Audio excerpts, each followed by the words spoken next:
Oui, Monsieur le Président, mes chers collègues, nous sommes effectivement dans une séance tristement historique puisque c'est la séance du constat de la banqueroute du département de la Gironde.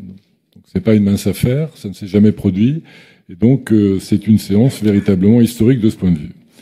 Alors, dans cette séance historique-là, je dois dire que l'heure des comptes a sonné, mais des comptes à la fois financiers, puis des comptes aussi politiques, parce que les deux sont étroitement mêlés, politiques au sens noble du mot, sont étroitement mêlés.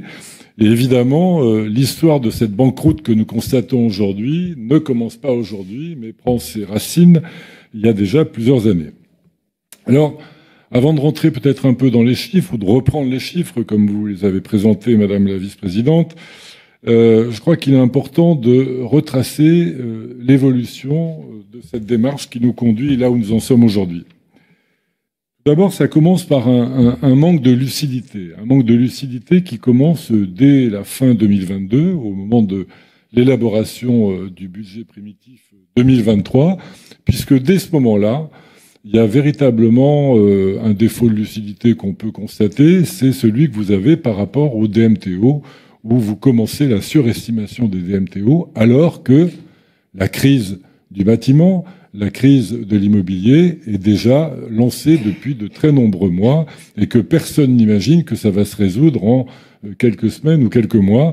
Donc on est très conscient de cette époque-là qu'il y aura une crise et que vous commencez à surestimer. Nous vous le disons d'ailleurs, puisque à chacune de ces étapes, Gironde Avenir a été là pour vous rappeler, par les voix des uns et des autres, en particulier de Jacques Breillat, que vous faisiez fausse route et que vous étiez dans un moment, on va dire, d'euphorie budgétaire fréquente.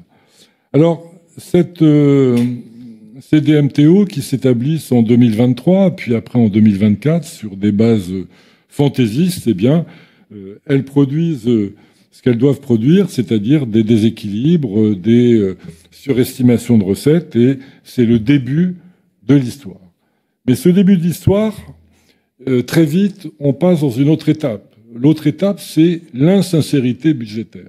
Vous rentrez dans une démarche d'insincérité budgétaire, et j'ai conscience, en prononçant ces mots, que l'insincérité budgétaire, quand on est dans une assemblée délibérante démocratique, c'est grave. Mais c'est la réalité de ce qui se passe. Cette situation d'insincérité budgétaire, elle se met de manière absolument flagrante en place avec le budget primitif 2024, où on l'a vu, vous l'avez rappelé tout à l'heure, ne serait-ce que pour reparler encore des DMTO. Ces DMTO sont estimés à 415 millions d'euros. La réalité, ce sera 342, c'est-à-dire vraiment une différence abyssale. Mais cette insincérité budgétaire, elle n'est pas que dans les DMTO. Ce serait trop simple. Ce serait trop simple. À la limite, on pourrait dire que peut-être vous n'avez pas tout vu. Non, non.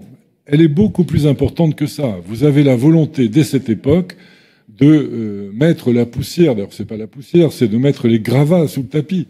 Véritablement, vous faites, ma collègue l'a dit tout à l'heure avec justesse, vous faites l'autruche, et donc, faites pas l'autruche, parce que l'autruche, ça consiste simplement, je dirais, à ne pas voir, à ne pas regarder au bon endroit. Non, pas du tout. Vous faites sciemment, vous entamez une démarche qui va vous mener de plus en plus loin, et avec des situations au budget primitif 2025, qui est celle que nous connaissons, des recettes totalement surestimées, des dépenses sous-estimées, en particulier les dépenses sociales, on y reviendra, des dépenses sous-estimées également en matière de personnel, et tout ça, on va le voir un petit peu plus loin. Et puis, cette insincérité budgétaire se double d'une autre réaction, qui cette fois s'apparente un peu plus à un comportement, je dirais, politique.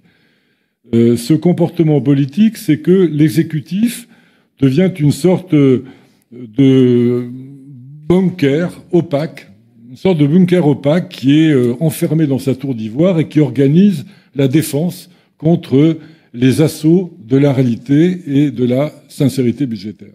Et donc cette défense, vous l'organisez de deux manières. D'abord, vous avez vous mettez sous le tapis tout ce qui doit être mis sous le tapis.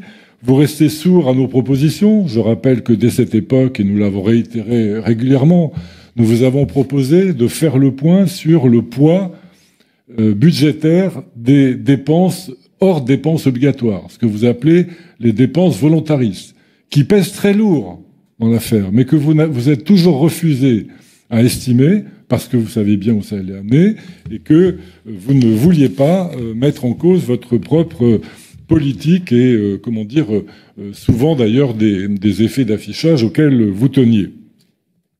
Et donc, cette surdité à nos propositions, ce refus d'estimation des politiques, dites volontaristes, hors périmètre, se double aussi d'une autre situation, c'est-à-dire que vous commencez le récit de le département va très bien, mais il est la victime d'un État qui est un État agressif, qui méconnaît sa situation, etc., etc.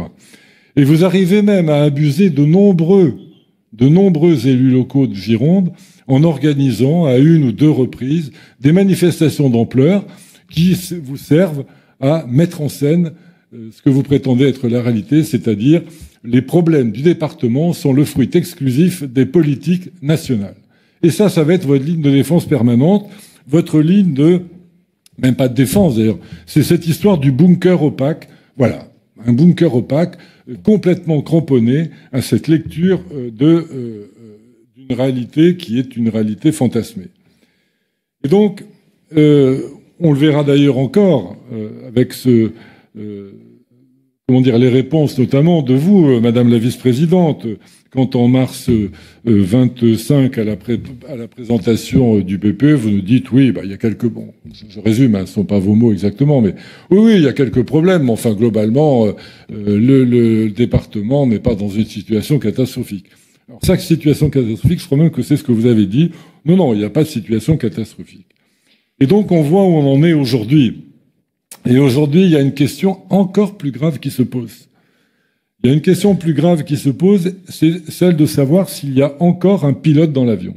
Y a-t-il encore un pilote dans l'avion quand, par exemple, on a ce chiffre absolument ahurissant, c'est peut-être le plus ahurissant de tous les chiffres qui nous sont catastrophiques, qui nous sont présentés aujourd'hui, c'est le chiffre des dépenses sociales qui n'ont pas été identifiées, qui n'ont pas été payées en temps utile, de 37 millions et demi. 37 millions et demi de dépenses sociales qui n'ont pas été honorées en temps utile.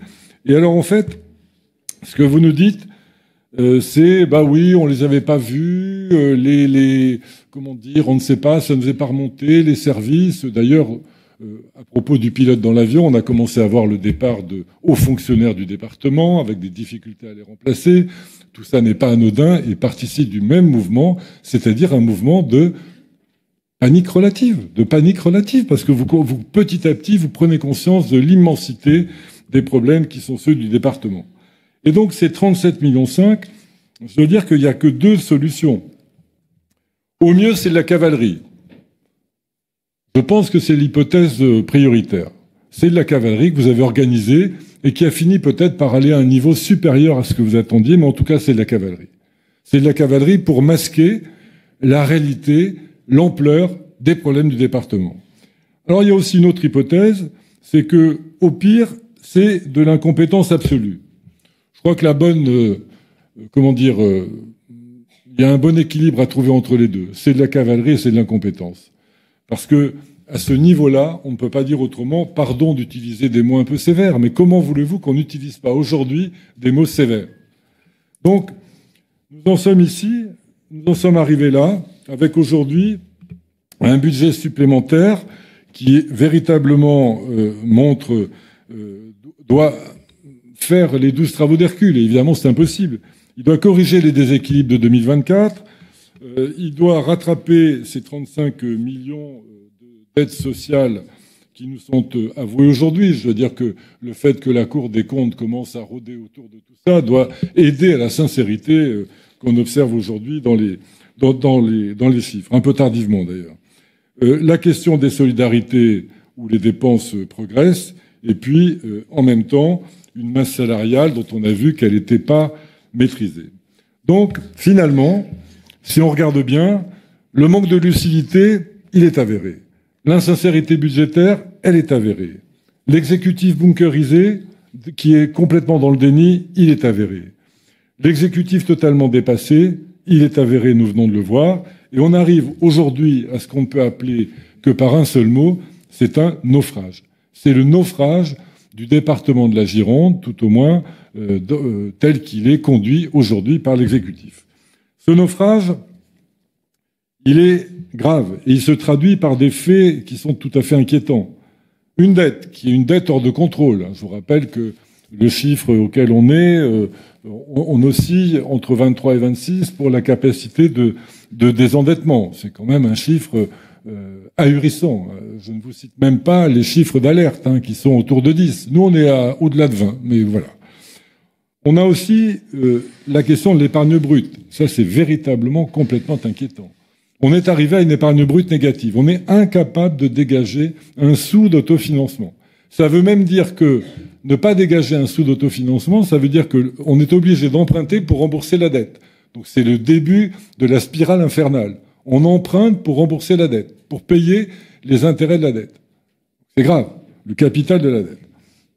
Ensuite, nous avons bien sûr le déficit, 100 millions d'euros pour arrondir, 98 pour être précis, même 97,7, enfin bon, peu importe, abyssal. Et puis, nous avons aussi le constat qu'on peut faire avec regret, c'est que dans cette année qui vient de s'écouler, entre les premiers constats partiels de mars et puis ce qui se passe aujourd'hui, aucune des mesures que vous avez prétendu vouloir mettre en œuvre n'a produit d'effet positif. Il y a eu la question des dépenses salariales, eh bien, elle a augmenté au lieu de faire des économies, on a fait des dépenses supplémentaires. Pour le reste, on n'a rien vu reculer. Donc, on est vraiment dans un moment qui est un moment qui est gravissime. Et puis, l'impression la plus désagréable, c'est un peu ce que je disais quand je parlais de pilote dans l'avion, c'est qu'on voit bien que l'avion est en train de piquer du nez pour sombrer dans les flots, et on a l'impression que vous continuez à servir les rafraîchissements dans la cabine. C'est vraiment quelque chose qui est ahurissant. Ahurissant. Et quand on vous entendait, Madame la vice-présidente, c'était un peu l'impression qu'on avait. On avait l'impression que vous étiez en train de commenter un budget moins favorable que d'habitude. On n'en est pas là. On est dans la catastrophe.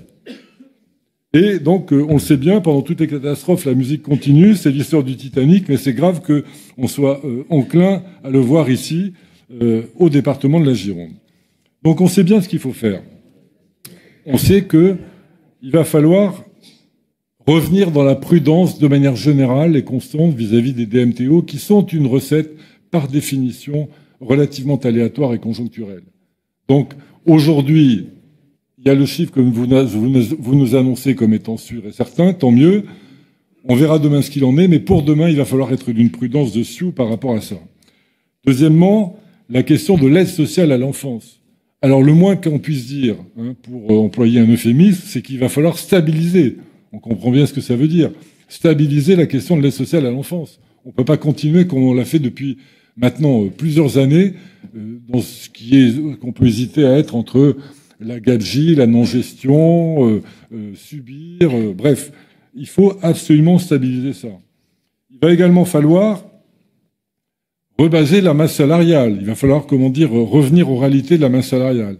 Et ça, c'est un peu triste, parce que ça veut dire que votre incurie en termes de gestion va amener à frapper durement les salariés du département. C'est les salariés du département qui vont payer le prix de cette incurie, et c'est triste. Donc, nous vous demandons, et nous vous rappelons ces éléments, qui sont des éléments qu'on demande avec constance de la part de Gironde Avenir. Nous vous rappelons que nous vous demandons d'avoir d'abord un audit des politiques départementales de solidarité. C'est bien le moins, quand on vient de constater ce qu'on a constaté.